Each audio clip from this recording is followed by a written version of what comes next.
Hello and welcome. I am a hotel AI expert, and on behalf of the Europe Hotel School, I'm pleased to welcome you to your online learning journey. In the life of a new hotel, the grand opening, that's just the beginning. The real work, well, that starts when the party ends. Today, we're going to pull back the curtain on a critical process that turns a brand new building into a thriving business, the post-opening audit. We're going to break this down into 4 key stages. We'll start right after the party ends, of course. Then we'll dive into perfecting the physical building itself, auditing the business performance, and finally, we'll wrap up with that all-important final handover. Okay, so let's get right into it. The champagne corks have popped, those first guests have checked in, but believe it or not, the development journey isn't quite over. This is that critical moment where the project truly begins its transition into a living, breathing hotel. Now, you might think the post-opening audit happens the day after the launch party, but that's not the case. It actually takes place after the hotel has had a little time to settle in. We're typically talking about after the first 90 days of business as usual. This window is so important because it allows all those real-world operational issues to bubble up to the surface. So, what is it exactly? Well, think of it as a bridge. The post-opening audit is where the development team, the builders, sits down with the operations team, the people who actually run the hotel. And together, they review the new property from top to bottom to figure out what's working, what's not, and to chart a course for the future.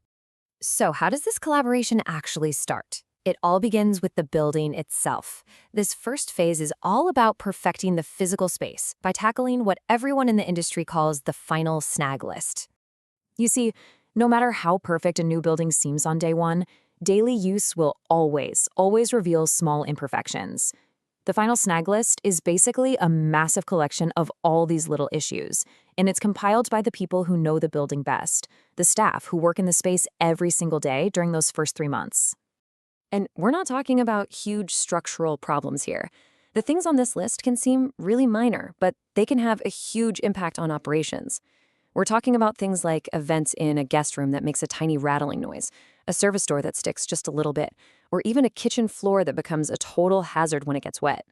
Honestly, fixing these details is what separates a good hotel from a truly great one. So who fixes all this? This is a key responsibility, and it falls squarely on the development team. They have to go back to the original contractors and make sure every single item on that list gets resolved.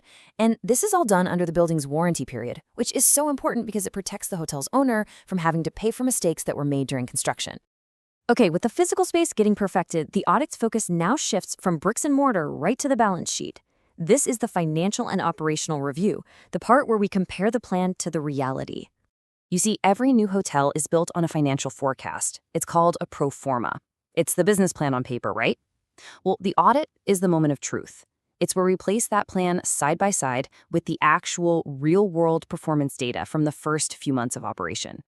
And this chart illustrates the process perfectly. For example, did we actually project our labor costs correctly? You can see right here, the team would analyze if the actual costs are higher or lower than what was planned. But more importantly, they'd ask why. Was our staffing model wrong? Is there an efficiency issue we didn't foresee? And of course, the same intense scrutiny applies to revenue. A huge question we have to ask is about the average daily rate, or ADR. Is the hotel actually getting the room rates that were projected in the business plan? If it's not, now is the time to adjust the strategy, not a year down the line when it's too late. But this audit is about so much more than just numbers. It's really about transferring what we call project knowledge. The development team gets to explain the why behind the building's design, its systems. It's like they're handing over an invaluable playbook for running the hotel as efficiently as possible for years to come. All right, let's move on to the final stage, which is where all of this work really culminates. This is the formal handover.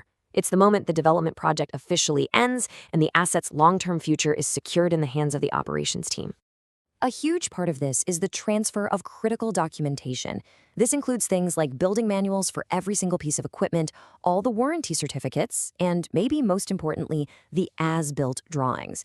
These are the blueprints that show exactly how the hotel was constructed, which is absolutely crucial for any future repairs or renovations. But the handover isn't just about the building, it's about the guest experience. The audit also includes what we call a guest sentiment review. The team literally analyzes the first 500 guest reviews, and they're looking for patterns. Are there repeated complaints about slow check-in, or maybe tons of praise for a specific service? This feedback is absolutely vital for catching any systemic service issues early on. And when all of this is finally complete, the transformation is pretty profound. The project isn't just bricks and mortar anymore. As the saying goes, it becomes a living entity, ready to provide hospitality. It suddenly has a pulse, a real purpose. And with that, the developer's job is officially done. A successful post-opening audit and handover ensures the hotel isn't just some beautiful building, but a well-oiled, profitable asset that's ready to deliver a return on investment for its owners for many, many decades. So as we wrap up, I want to leave you with a question to really think about. I want you to put yourself in the shoes of a general manager who has just opened a brand new hotel. During this critical audit period, what would be your first priority? The physical snags, the financial performance, or the guest feedback? Your answer really starts to reveal the kind of leader you're going to become.